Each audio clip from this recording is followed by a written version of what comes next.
रानी चींटी बहुत मेहनती थी। सभी चींटियां रानी चींटी की बात को मानती थीं। मिलजुल कर वे अपना घर बना रही थी। उसी जंगल में अप्पू नाम का एक हाथी भी रहता था, जो बहुत शैतान था। वह सभी जानवरों के साथ बहुत मस्ती करता था। जब चींटियों का घर बनकर तैयार हो गया, तब वे अपने लिए खाना जमा करने लगी। तुम लोग इतनी मेहनत क्यों करते हो? कितना थक जाते होंगे। मैं अपनी सूंड से तुम्हारे घर को कभी भी नष्ट कर सकता हूँ। ये मेरे बाएं हाथ का खेल है। ऐसा कहकर अप्पू ने अपनी सूंड में पानी भरना शुरू किया। कुछ पानी पिया और कुछ चींटियों पर डाला। रानी चींटी को बहुत बुरा लगा। उसने कहा, हम बहुत दिनों से इतनी मेहनत कर रहे हैं अप्पू, पानी डालकर हमारी मेहनत को बर्बाद मत करो। मैं जो चाहूँ कर सकता हूँ। तुम बहुत घमंडी हो अप्पू। हम सभी जानवरों को मिलजुल कर जंगल में रहना चाहिए। हम सब एक दूसरे के काम आ सकते हैं। तुम इतनी छोटी चींटी, तुम मेरी कोई मदद नहीं कर सकती।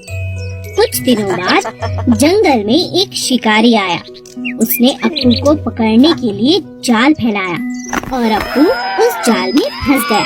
तभी रानी चींटी की नजर शिकारी पर पड़ी। उसने अप्पू हाथी की जान बचाने की सोची। वह अप्पू के पास गई और बोली, अप्पू दोस्त, घबराओ नहीं। मेरा दोस्त चूहा तुम्हारा जाल काट देगा और इस शिकारी को तो मैं मजा चखाती हूँ। सभी चींटियां शिकारी के पास गईं और उसे जगह जगह काटने लगी। शिकारी डर से तिलमिला उठा और जंगल छोड़कर भाग गया। चूहे ने अप्पू का जाल काट दिया। अप्पू ने चींटियों से माफी मांगी और कहा, मुझे माफ कर दो चींटी रानी, हम सबको मिलजुल कर रहना चाहिए। आज से मैं भी तुम्हारा दोस्त हूँ। एक घने जंगल में एक पेड़ पर कालू कौवा अपना घोंसला बनाकर रहता था। उसी पेड़ के नीचे एक सांप का बिल था। एक दिन कालू जब भोजन की तलाश में गया, तो पीछे से सांप ने उसके अंडों को खा लिया। जब कौवा वापस अपने घोंसले में आया, तो अपने बच्चों को ना पाकर बहुत उदास हो गया। कौवे को सांप पर शक भी हुआ और उसने फिर सांप से पूछा, भाई साहब, क्या तुमने किसी को मेरे घोंसले की तरफ आते देखा? किसी ने मेरे अंडों को खा लिया है? नहीं नहीं, मैंने किसी को नहीं देखा। मुझे नहीं पता तुम्हारे अंडे किसने खाए। कुछ समय बाद फिर से ऐसा ही हुआ, पर इस बार कौवे ने सांप को अपने अंडे खाते हुए पकड़ लिया। अच्छा, अब समझ आया, तुम ही मेरे अंडों को खा जाते हो। मुझे तुम पर पहले ही शक था। तुम्हारी इतनी हिम्मत कैसे हुई? मेरे अंडों को खा गए। मुझे भूख लगी थी, इसीलिए मैंने तुम्हारे अंडों को खा लिया। तुम मेरा कुछ नहीं बिगाड़ सकते। इतना कहकर सांप अपने बिल में चला गया। कालू बहुत उदास हो गया और उसने सांप से बदला लेने की सोची।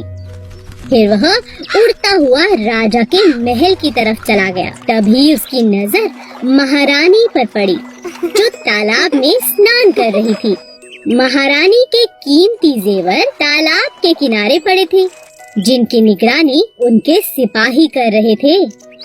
कालू कौवे को एक उपाय सूझा। वह एक लंबा सा हार अपनी चोंच में फंसाकर उड़ने लगा। सभी सैनिक कौवे का पीछा करने लगे। कालू ने चालाकी से उस हार को सांप के बिल में डाल दिया। जब सैनिकों ने बिल में डंडा मारा, तब बाहर निकला सांप, जिसके गले में महारानी का हार था। सैनिकों ने पीट पीट कर सांप को जान से मार दिया और हार ले लिया। इसी तरह कालू कौवे ने सांप से अपना बदला ले लिया। एक जंगल में एक बहुत ही खतरनाक शेर रहता था। क्योंकि वह जंगल का राजा था, इसीलिए वो कभी भी किसी को भी खा जाता। एक दिन जब राजा अपनी गुफा में आराम कर रहा था, तभी एक छोटे से चूहे की नजर शेर पर पड़ी। अरे वाह, इतना बड़ा शरीर, इतने बड़े बड़े पंजे, इनके तो दांत भी बहुत नुकीले लग रहे हैं। शेर राजा जी का तो कोई मुकाबला नहीं कर सकता। तभी सब जानवर इनसे इतना डरते हैं। चलो गुफा में अंदर चल के देखता हूँ। जैसे ही चूहा शेर के पास पहुँचा, अचानक शेर की आँख खुल गई और उसने चूहे को दबोच लिया। अरे वाह, आज तो भोजन खुद चलकर मेरे पास आ गया। मजा आ गया।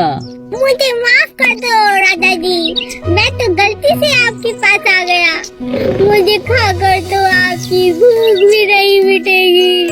हो सकता है मैं आपके कभी